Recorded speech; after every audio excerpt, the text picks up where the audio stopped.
மறைசாட்சியாக இயேசுவுக்காக ரத்தம் சிந்தி உயிர் திறந்த புனிதர்களது திருவிழாக்களை கொண்டாடுகிற போது சிகப்பு வண்ண உடைகளை நாம் பயன்படுத்துகின்றோம். அப்போ ஒரு நோக்கம், அதற்கென்று ஒரு வண்ணம், இது எல்லாமே திரு அவை நமக்கு தந்திருக்கிறது. அப்போ திருவருகை காலத்தினுடைய நோக்கம் என்ன? இந்த திருவருகை காலம் எப்ப நிறைவு பெறுகிறது? கிறிஸ்து பிறப்பு அன்றைக்கு இந்த திருவருகை காலம் நிறைவு பெறுகிறது.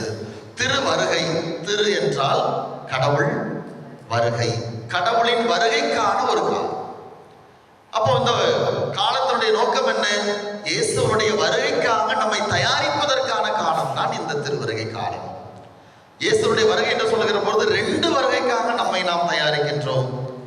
முதல் வருகை முடிஞ்சிச்சா இல்லையா? இயேசு முதல் வருகை முடிஞ்சிச்சா இல்லையா? 2000 ஆண்டுகளுக்கு முன்னரே இயேசுடைய முதல் வருகை முடிந்தது. இயேசு பிறந்துட்டார்.